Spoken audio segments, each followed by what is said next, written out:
Bonjour à tous, j'espère que tout va bien pour vous. Nouvelle vidéo qui forge, alors j'en ferai régulièrement de ce même type, c'est pas un nouveau format mais presque.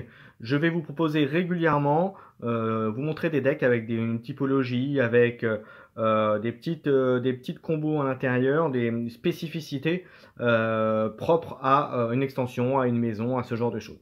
Voilà, donc le premier deck que je vous présente, c'est Emily Princesse, princesse du foyer, qui a donc comme maison Sanctum, Saurus et Indompté. Allez, je vous propose de regarder tout ce qu'il y a dedans juste après ça.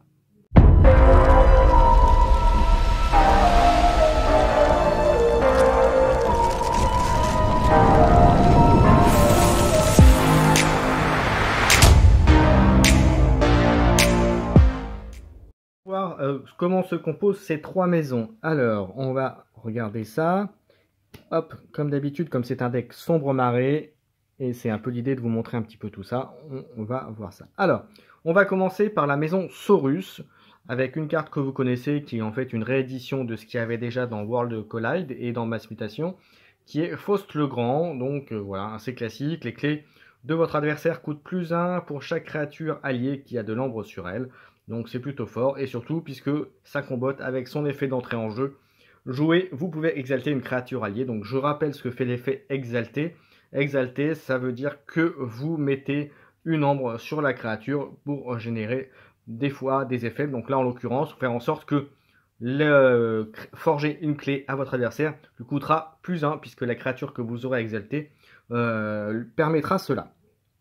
Voilà, donc ça c'est pour le premier Saurus. Deuxième Saurus, voilà.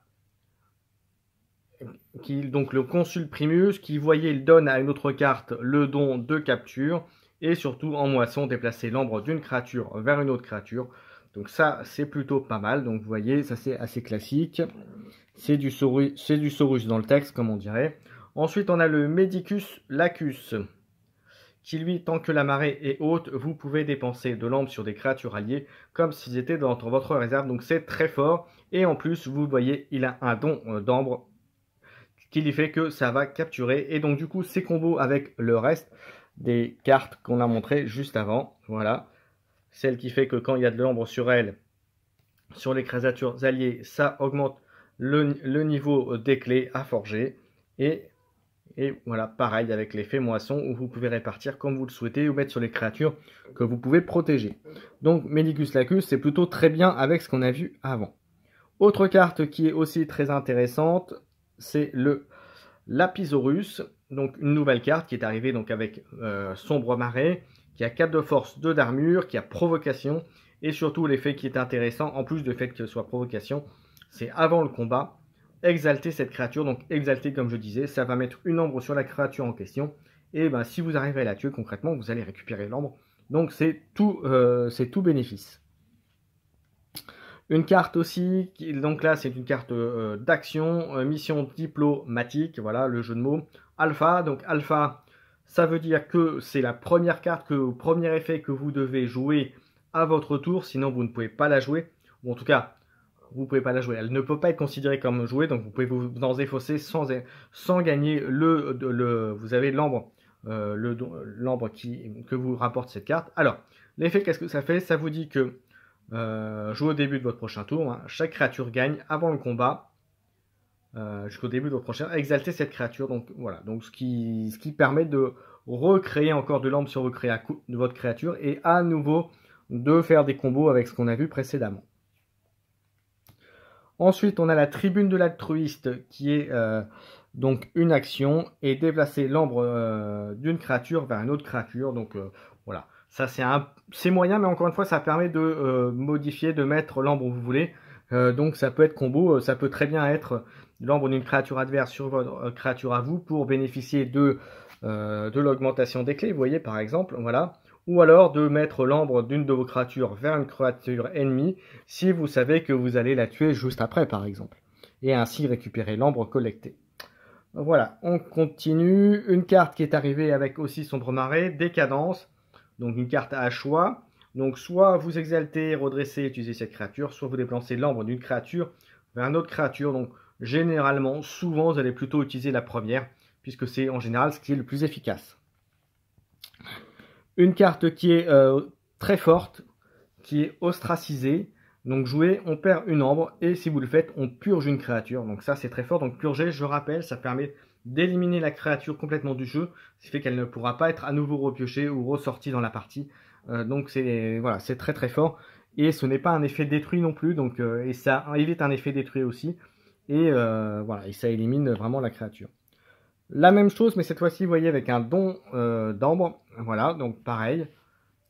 Vous allez me dire, ça peut perdre 1, 2, 1, mais des fois, éliminer une grosse créature ou éliminer une créature qui permet une combo dans notre deck, c'est très fort quand même. Hein. Si vous avez arrivé à analyser et voir la puissance du deck adverse, ça peut être très très fort comme carte. On continue avec un deuxième décadence. Alors, je suis désolé, je pensais l'avoir classé, mais ce n'est pas le cas. Et la spécificité, vous voyez, il y a également un don d'ambre, donc c'est très bien aussi. Ensuite, une carte qui est pareil, qui est déjà connue, prise de guerre, avec un gain d'ambre dessus. Une créature alliée capture une ambre, et chaque créature avec de l'ambre sur elle capture un ambre à son adversaire. Donc on reste toujours dans la logique de capturer de l'ambre et pour faire quelque chose de sympa. Ensuite, en dernier, c'est la dernière carte Saurus. C'est le ISS Indominus. C'est un vaisseau. Il est incliné jusqu'à 5 créatures Saurus, donc uniquement Saurus. C'est ça la difficulté de cet artefact. Mais par contre, pour chaque créature inclinée de la sorte, infligez un dégât à chaque créature ennemie. Donc c'est vraiment à toutes les créatures ennemies. Donc c'est très bien. Donc si ça ne tue pas, ça a le mérite de mettre des dommages. Et ça peut aussi faire sauter les wards. Donc les wards et les protections. On rappelle ce que ça fait. Les wards, ça permet d'éliminer les premiers dégâts. Donc là, avec un dégât même de 1, vous enlevez la ward. Et ça permet après de lui rentrer dedans sur la créature et de l'éliminer facilement. Donc voilà. Et donc en termes de créatures, il y en avait... Il n'y a que 4 créatures Saurus dans le deck. Donc c'est peut-être, entre guillemets, le petit point faible. Mais il y a des decks où vous verrez, il y a des solutions pour pallier à ça. Donc voilà pour la partie Saurus. On va passer maintenant à la partie Sanctum. On va commencer par la créature, le maréchal Aiguière, qui est plutôt très bien.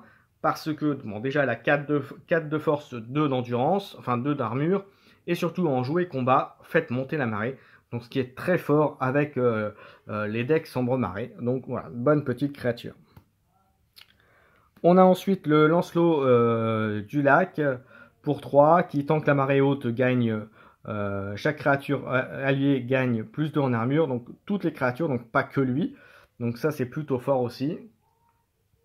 C'est une bonne combo avec les Saurus parce que du coup, si vous arrivez à augmenter les Saurus, vous augmentez la possibilité de bien protéger la capture d'ambre. Ensuite, on a Mage Insigne pour 4 qui lui fait un déploiement. Donc déploiement, je rappelle, c'est vous pouvez le mettre où vous voulez sur votre plateau. Donc voilà, comme je vous rappelle, lorsque vous mettez une créature en jeu, vous êtes obligé de le mettre à droite ou à gauche de ce qui a déjà été posé. Là, avec le déploiement, la spécificité, c'est que vous pouvez l'insérer où vous voulez sur le plateau, parmi vos créatures, bien sûr. Et elle a un effet combat, redresser, quand vous combattez, redresser et faites combattre chaque voisin de Mage Insigne, l'un après l'autre. Donc ça, c'est plutôt très bien. Ça peut être une bonne combo aussi. Ensuite, on a une carte que vous connaissez déjà, le général Xalvador, qui donne à d'autres cartes 2 dons de capture. Hein, vous avez pu en voir déjà quelques-unes.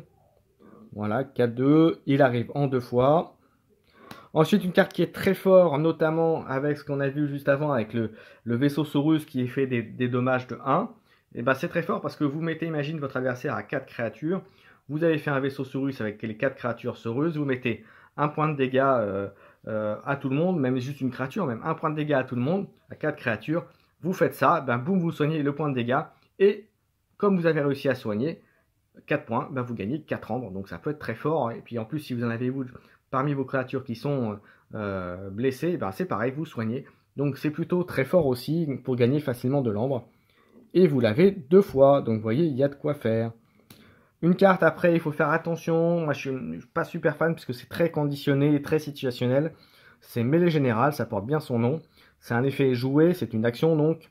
Détruisez chaque créature qui ne partage pas de maison avec au moins un de ses voisins.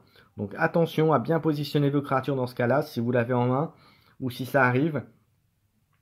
Moi, j'ai eu beaucoup de cas où cette carte-là, finalement, ne m'a pas servi et je l'ai défaussée sans la jouer parce que je risquais de perdre plus que mon adversaire. Donc, faites attention à comment vous allez l'utiliser. Et voilà, donc situationnel. Mais par contre, ça peut sauver pas mal de situations aussi. Donc, attention, bonne carte, mais situationnelle. Autre carte qui est plutôt très bien, qui apporte un nombre, vérité rayonnante, un effet joué, donc une action. Sonner chaque créature ennemie qui n'est pas située sur un flanc. Située sur un flanc, ça veut dire que à droite ou à gauche, vous avez un espace libre par rapport aux créatures. Concrètement, si vous avez une créature avec aussi bien à droite qu'à gauche une créature, elle n'est pas considérée sur un flanc.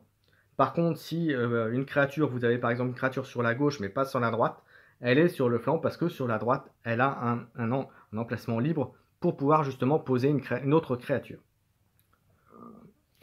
On continue avec une autre action, Richemar de Croix, qui donne une ombre et qui en plus permet en effet jouer. Une créature alliée capture une ombre. Chacun de ses voisins qui partagent une maison avec elle capture également une ombre. Donc là, vous voyez, c'est très fort parce que ça permet encore une fois de capturer de l'ombre. Et surtout, dans l'optique ou de mêlée générale, si vous positionnez ça, c'est encore plus fort parce que ça vous permet d'éviter d'être justement sujet à ce type de carte. Voilà. Vous avez ensuite un objet qui vient des anciennes extensions, la table ronde, qui permet de gagner un ombre et qui a un don de capture, encore une fois, voilà, et qui est plutôt sympa. Et l'effet est simple, chaque créature chevalier allié gagne plus 1 en puissance et provocation. Donc ça permet de protéger par exemple vos Saurus, pour en revenir toujours à ce qu'on disait tout à l'heure. Donc c'est plutôt pas mal aussi. Et enfin, une autre carte que j'aime beaucoup, parce que ça affecte toutes vos créatures, c'est le mur d'Hydroth. C'est également un artefact. Et lui, c'est un effet passif, comme celui précédent, comme la table ronde. Chaque créature alliée située sur un flanc gagne plus 2 en puissance. Donc là, voilà, là pour le coup, vous voyez, ça combote pas mal. Donc plus 2 en puissance, vous pouvez faire pas mal de choses. Donc ça, c'était la dernière carte des Sanctum. Donc vous voyez, il y a quand même déjà quelques petites typologies intéressantes. Donc vous voyez, on va dire que là, clairement, si vous partez sur le Saurus, et ensuite le Sanctum est là pour soutenir plutôt le Saurus. Et vous allez voir maintenant le Untamed, l'Indompté, où là vous allez voir, c'est pour cette partie-là clairement que j'ai choisi le deck, parce que vous allez voir, il y a une petite mécanique, une petite combo qui est arrivée avec Sombre Marais qui est dedans et que je trouve plutôt sympathique. Allez, on va attaquer maintenant donc la troisième maison, la maison des Indomptés.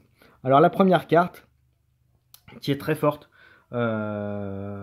qui fait pas sans rappeler une ancienne créature qui existait chez les Indomptés. Donc là, c'est le sorcier de l'aube. Il arrive avec 3 de force. Mais surtout, renvoyer une créature de votre défausse dans votre main. Donc ça permet de faire des combos très sympas avec. Voilà, donc c'est plutôt bien. Ensuite, on continue avec un Flumph. Alors vous allez me dire, la créature n'est pas exceptionnelle, certes. Mais vous allez voir que dans ce deck-là, il l'est un peu plus, pour les raisons qu'on va voir juste après. Alors le Flumph, qu'est-ce qu'il fait déjà? Il a 3 de force, il a Escarmouche. Alors Escarmouche, ça veut dire que la première fois qu'il attaque, quand on l'utilise pour combattre, il ne prend pas de dégâts en retour. Donc en gros, il va attaquer. La créature qui l'attaque ne pourra pas lui faire des dégâts en retour. Voilà. Et en effet combat, donc là ce qui est plutôt bien, c'est donner à une créature bête 2 marqueurs plus 1 en puissance. Donc 2 marqueurs plus 1, donc retenez bien parce que c'est très important pour la suite et puis surtout pour la combo que je vais vous montrer. Donc là, vous avez un Flumph, et je crois que vous en avez un deuxième d'ailleurs, parce que je vous dis ça, mais hop, d'ailleurs, hop, et voilà, vous avez rien vu. Voilà, vous en avez un deuxième, vous voyez, hop, il est là, donc c'est plutôt très bien. Une carte aussi qui est très forte dans le format, alors attention, là, pour avoir joué ce deck-là, il n'y a pas si longtemps que ça, je suis arrivé dans une situation, comme vous avez vu dans le deck, il y a déjà 2 artefacts, 3 artefacts même. Eh bien écoutez, il m'est arrivé où je n'ai pas pu sortir mon Péliglouton parce que vous voyez, le Péliglouton a comme effet joué défausser, détruisez un artefact. Donc, et malheureusement, la règle d'Antiforge, c'est que quand vous jouez une créature et qu'il y a un effet joué dessus, si vous pouvez le remplir, cet effet, vous êtes obligé de le faire. Donc là, en l'occurrence, si j'avais joué mon Pélican Glouton, eh bien, si j'étais le seul à avoir un artefact, j'aurais été obligé de détruire mon artefact. Donc je n'avais pas l'intérêt de le faire. Donc du coup, je l'ai défaussé. Voilà, plutôt que de le garder en main. Mais ça reste une très bonne carte. Une carte qui est très bien, c'est le cadet des ours. Et lui, en effet moisson, vous pouvez moissonner avec un des voisins de cadet des ours. Donc assez classique, c'est pas exceptionnel dans le deck, mais il y a quand même des sacrés grosses combos dans les decks avec Indompté, avec cette carte-là, avec ces petits ours. Voilà, vous allez voir ça. Et puis surtout, c'est une bête, donc vous pouvez avec les flumps le booster. Et c'est là où ça commence à devenir intéressant, c'est parce que avec le bébé mock, qui a 2 de force, et qu'est-ce qu'il vous dit le bébé mock? Alors vous devez peut-être déjà le connaître, mais il a un effet intéressant qui fait que les clés de votre adversaire, là encore, on va empêcher votre adversaire à progresser, coûte plus X, X étant la puissance de bébé mock. Donc avec les flumps, vous pouvez monter le bébé mock, vous pouvez, et donc du coup, si vous montez la puissance du bébé mock, vous obligez votre adversaire à dépenser plus d'ambre pour créer ces clés, et donc c'est d'autant plus fort. Ensuite, une carte qui est très bien, le crapaud clé, et vous allez voir, c'est aussi fait partie un petit peu de la combo indirectement de ce que je viens de vous dire, parce que lui, il a un effet détruit, il a 2 de force, forger une clé à son coût actuel. Ben, concrètement, si à votre tour, vous aviez par exemple 6 ambres, et que vous avez le moyen de l'aller l'empaler sur une créature adverse, il meurt, et vous déclenchez forger une clé au coût actuel. Donc si le coût était 6, et que vous aviez 6 ambres, et bien du coup, vous forgez une clé gratuitement à votre tour, et ça peut permettre des fois de gagner la game, ou de prendre la partie, ou de prendre un avantage non négligeable sur celle-ci. Donc voilà. Alors ensuite, une carte qui est très bien, qui est toujours utile, c'est chasse à l'épuisement en action, qui vous rapporte une ombre en plus. Choisissez une maison, inclinez chaque créature ennemie de la maison choisie. Donc là, vous choisissez en fonction de la situation ce qui vous arrangera le mieux, mais voilà, bonne carte. Alors, c'est là où on commence à arriver sur les combos intéressantes du deck. Pourquoi? La première, c'est celle-ci, c'est le plus apte, qui donne une ambre et qui vous dit en jouer, donnez à chaque créature alliée un marqueur +1 en puissance. Donc là, vous me dites, ouais, ça fait que +1, c'est pas énorme. Mais vous avez vu le bébé mock, vous donnez +1, bah tout de suite, vous obligez votre adversaire à payer +1 déjà ses clés.